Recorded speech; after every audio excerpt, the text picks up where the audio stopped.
Hello, universe, you weird concoction of seductive variables that make me think I'm still pretty happy I woke up today. At least today I can say that. But, you know, the Mandela effect, it's like Flintstones, meet the Flintstones. They're a family that can lose a T. Then they go and find one, yet we still don't question reality. What the hell are we prioritizing? I don't want to be here questioning my pant sizing. All right, that's as far as I can take that, but still, how do you watch a flip-flop and tell us we're insane? How do you watch a flip-flop and tell us we're confabulating? How do you watch a flip-flop and tell us we're misremembering the way reality used to be? How do you put 2 O's on my Fruit Loops box and not expect me to remember that I would have been spelling Fruit Loops in my bowl with 4 O's, O-O-T, O-O-P? Come on. There are certain ways we would have said things that are now different.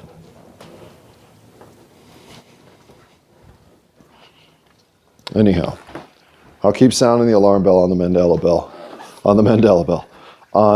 effect, or what I will at some point start calling slips in reality, shifts in historical data record. And I'm as attracted to the idea that this is some giant CIA mind psyop as I am anything. The supernatural here is the least attractive outcome in terms of what may be causing this. I don't really believe I slipped from another world to this world. That seems bizarrely odd to have happened in a capacity in which I am compartmentalized into this world in every other regard. That makes me think I'm nothing but a program in a simulation, which, if that's the way it is, it's an oddly strange program to give me so much free latitude to doubt my existence. But maybe that's what the whole simulation is testing, whether you can overcome that doubt and keep from killing yourself. I mean, if there's anything that, I don't remember if it's Camus or Sartre, that quote, it might even be Kierkegaard. Anyway, somebody's got a quote where they say, the only thing that the things that make life worth living are the things that keep you from deciding to kill yourself. It's a little bleak, but when you get right down to it, life at its darkest can certainly feel that way. And what is the point of life, right? How do you come to a realization that there's some point to any of this? It certainly feels completely asymmetrical when you're out of tune with, again, your own 40 metronomes working chaotically instead of in concert, in rhythm, in the sort of universal flow that just makes everything easy. I truly think that life is about getting better at things, making it easier on you, and making it easier on the people around you. But life's about a lot of things. It's not just about that. So I'm looking for my list. I went back and listened to the 10 episodes. Yes, I'm doing laundry. Kitchen's clean. Well, I mean, there's some dishes from yesterday's cooking adventure. There's some baking pans that still have dust on them that I should clean up and figure out where to store. But if I turn around and look at my shelves, I actually smile because it's so much better organized. So much better organized. Yes'ms, ways it goes. So much is better organized up on my shelves. So, okay. I said that the Kennedy assassination was the seminal moment for the ripping of the soul of America or something other poetically nonsensical. And yeah, it's obvious that this country has a whole shit ton of retribution it has not faced up with, starting with the massacre of the native peoples, followed by the the decimation of the native peoples of Africa as they were shipped here to do slave physical labor on land that was basically untouched thanks to the harmonious relationship the native peoples had had with this land. White people.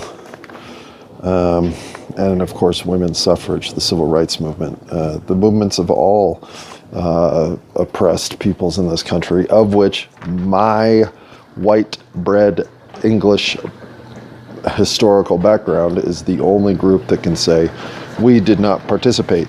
We were the ones creating the suffrage. Well, the suffrage, the suffering. And don't think I don't feel the guilt of that, I do. And the current hatred toward Muslims that is so unjustified, because guess what? It's all shenanigans of white people that are creating that hatred. Again, when you see all the mechanisms in play, you can either weep and retreat, or you can stand firm and be better. I choose to be better. Just like I choose to be better with my terminology regarding women or girls. And yes, when I first started being attracted to you, you were girls. And then you grew into young women. Then you grew into adult women.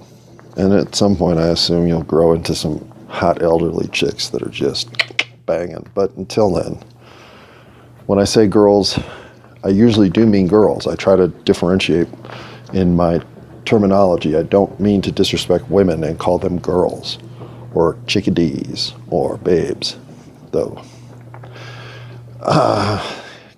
So apologies therein.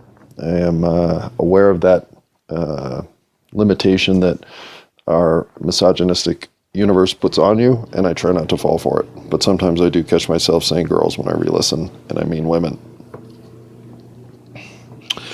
I say at another point that there's no recovery model. You get into some cycles of, I didn't mean to get here, and then all of a sudden I was here, and I didn't mean for that to happen, but it was happening, so then I didn't mean for this to happen, and, you know, the proverbial crack in the dike turns into the crashing of the dam.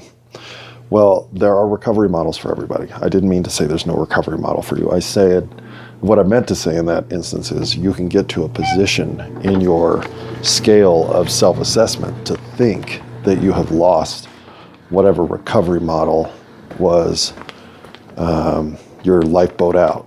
And that's, trust me, as you start to sink, it's a natural reaction to think, well, what do I do if this becomes an emergency that I have to escape? So you do have these plans, but then your plan might get smothered in a way that, you know, you just get into a capacity where that plan is no longer viable. Now you're like, well, if this ever goes down, I'm going to suffer the ultimate consequence. Well, the ultimate consequence is still not what you think. Again, you're living inside a paradigm in which you're judging yourself by the organized society we have created. And we have created one where punishing yourself and feeling like you deserve some sort of outcome that you have created that's negative is all part of just how you're trained to think. So there is a recovery model for everybody. And this isn't some Sunday morning, 8 a.m., Channel 20 preacher in a blue suit telling you, I have the way to the Lord. If you just send me $19.99 or more, I will send you a book that will tell you the way to the Lord. No. Again, the moment you're experiencing is the only moment that matters. What you do at that moment is how you change your life. Don't send me $19.99. You're welcome. Okay. I speak to some slipperiness with girls. And I do have 2 instances that I will get into at some point that I consider to be some of my lowest points. And neither of them do I consider to be the kinds of things I won't tell you or I'm so embarrassed about or so ashamed of that I must hide them. No. As a matter of fact, I think these are the consequences of being terribly unsure of what to do with women, ever, and never having anyone to turn to find out. And I was always very respectful of women, except when it came to how women can respond well to certain caricatures, like confidence and strength and aggression. I hate to say it, and I'm not saying I was aggressive toward women. I don't have aggression in me. I couldn't even fake it for a girl. But I watch the patterns in which women respond, and you're trained to think of yourselves as attachments, as accessories, as components of somebody else's life, instead of as the controlling and developed agency of your own action. These are messages that you get. I'm not saying you all fall for it. Not all of you do. And as a matter of fact, more of you don't now than ever. And it's wonderful. I have begged for the matriarchy to emerge. I know the matriarchy is the only system under which we live peacefully. So I have a ton of respect for women, but I am a knucklehead when it comes to making a good move on a girl that I have a crush on. And I am not sure, I'm still not the worst at that in the entire world. And where I was clumsy and in unscripted moments had filled my head with the kind of response that I regret to this day. I'm going to explain exactly what I mean. But slipperiness with women, I also am I have some of the greatest ex-girlfriend. As a matter of fact, my ex-girlfriend list, if that's who I have to hang out with in heaven, I mean, yeah, there'll be some conversations we don't necessarily want to have, but once you get past all the cheating, I loved them all. They were awesome. I mean, I met some awesome women in life, and I was attracted to some of the best of them. So, I don't know. Could I have done better with my relationships with women across life? I think that's a glaring, alarming yes. But could I have done worse? It's also a glaring, alarming yes. So, I wish I had been a lot more comfortable with who I was emotionally. Because had I been that person earlier in life, I might have found somebody that was worth spending the rest of my life with. But for now, what I can say is I'm glad I didn't make the mistake of either putting a ring on someone's finger or a bun in someone's oven in a capacity in which I could not have lived up to being the better partner that I should have been. I would have been a terror and a disaster in those roles. And I'm lucky that I self-combusted so as to never allow them to occur.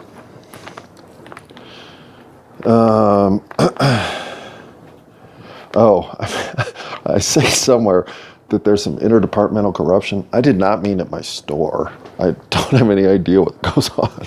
But I just mean there are some there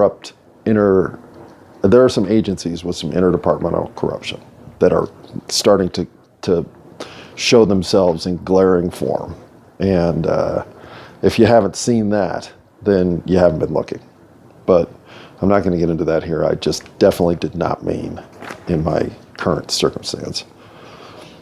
Just like when I say things like contributory, when I search for words that should say something like beneficial, and in re-listening to it, my ability to pull my vocabulary from wherever that comes has gotten worse in the last 10 years for sure, and has gotten markedly worse in the last 5 years, and I assume means that I'm losing my vocabulary. I hate that idea that you can somehow, I guess we'll go the hey old man route, kill enough brain cells through smoking enough THC that you somehow collapse the synapse connections that let you grab words that you use with regularity with less regularity. And I recognize that in these recordings. It's just either a detriment of getting old, or it's part of the pressure of trying to do this in real time without any kind of editing or alternative glossing to make myself not appear as stumbly and bumbly as I am. One of the reasons that I don't, years ago and even recently, I have a much better written word of communication than I do anything I'm doing with this microphone and Galaxy Samsung S4, because given enough time to massage my message, I can truly narrow down exactly what I want to say, as opposed to here just kind of letting whatever the old cerebellum says, today we will blah, blah, blah, blah, blah, blah, blah, out of our pie hole. I think this is more honest. I think this is more exactly what I think, because when I speak of slipperiness with girls, I'll tell you one way that, and I hate to say it, but somewhere down in the lowest part of my, do I admit this part of myself, I feel like there is no woman I can't, do I want to say make fall in love with me? Because that's such a terrible thing to say. In other words, I can attract a woman to me in a way that uses my empathic abilities to fill the hole that is currently in their life not being filled. And the way that I can do that the easiest is with the written word. And so if I'm slippery with women, it's because if I write you a love letter, you will come knocking on my door. And I know this. And so I don't do that anymore. And yet it also lets me know how unfulfilled it must be to be female, at least in America, where nobody gives you the agency to truly ascend into the personal glory that you are. Again, bring on the matriarchy. I will be the biggest male champion in your corner. Well, not the biggest male champion. In no regard am I the biggest male. But I will be your biggest champion of the male gender in terms of commitment to your cause. Speaking of commitment to the cause, I haven't heard from Lily since I heard from her almost, 10 days ago? So I assume that just means she got scooped up again, and I'll hear from her in a month. But I do worry about her because she has no ally in the world and everybody is an enemy. So when she's out there getting trouble cast her way, it's the kind of trouble that can lead to the worst of outcomes. And I have heard from my other friend who I used to work with, who was going to listen to some of this stuff. She's been going through some chaos at work, so she hasn't had the time to stop by and be involved, but that's coming. I have given the first 20 recordings to my mother, so she's listening to these. And when I get some feedback from her, I'll at least share the parts worth sharing, and take the rest of it to my grave. All right. And we're all people. People are people. What is EK or elk? Ek? Okay, not even sure what that one is. We're all people. Yeah, we're all people. Oh, I don't know. We're all people. Why would I have written that? Well, there's a little mystery from my life. I do mention some of the what can we call them? The Bond villains of what I think are our structural society. But I didn't mention them all. I don't know if I mentioned the banks, the media, insurance companies, the politics, the tech industry, Facebook, Google, you sultans of, I don't even know what, shenanigans for sure, but definitely shenanigans. So, what am I going to say? I can't cover everybody that's nefarious all at once all the time, but there's a cast of characters to whom I say society has sunk to the point that they exist. And that's just some of the list. Oh,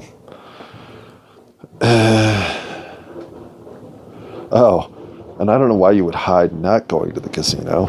I would hide going to the casino, but maybe you have to hide not going to the casino from your strong-arm mob boss, numbers-running boyfriend who always says, if you ain't at the casino tonight, what are you doing? Hanging out with the hairdressers? Again, this is a script that should not be written by no means was I trying to mock any type of Italian heritage or any other ethnocentric American heritage. All I was doing was being terrible at comedy right there. Okay, so then I think that's everything on this list. I wrote this list on a page that is both white and green, so it's hard to see everything that I wrote. Oh, hang on a second. No, there is some more. I also say, so to live, I had to sell some shit. I never mean sell some shit. I mean sell some stuff, like my Game Boy game system and all the games that had gained ridiculous value or whatever. I mean sell my personal stuff, like, you know, stuff I won't really ever need again. Wate.Wut? Oh, yeah, I do not work at King Soopers. I said at one point that I do. Sorry, I don't. Guacamole? I have no idea what that says. Waka. Boy, it looks like the word. Honestly, it looks like a word in Korean, so it doesn't look like anything. Anyway, apparently. Oh, walk a mile. That's mile. That's terrible. Yes, there are people who cannot walk a mile. And I do not mean to denigrate anybody. And yes, some of you are going, dude, what? You talking about people in wheelchairs? Yeah, sure. There are people who have to roll a mile. That's not walking a mile. There are people who can't even do that because they're bedridden for whatever reason. And listen, it all matters. Being overlooked, being disregarded, being excluded from the group, even unintentionally, is bullshit. So if I realize that I've done something, like say, everybody should go walk a mile, it's good for everybody. Trust me, it'll work out for everybody. There are some people for whom that advice is nothing but a cold slab of ham to the face. So to all of those who I know energetically, I threw out a comment of disregard, I apologize. You deserve better. And I'm always trying to do better. Like with my handwriting, Korean mile. Thankfully, I recognize what that was, because to me, that's about the best way to end this. Since I talked about my sister in the last episode, and I intend to not talk heroes in the checkdown episodes. It's too much to get through. Instead, after every checkdown episode, I will go through somebody that, again, that for whatever reason, I consider a hero. So look forward to that in the next one. And until then, I say, go find your own heroes.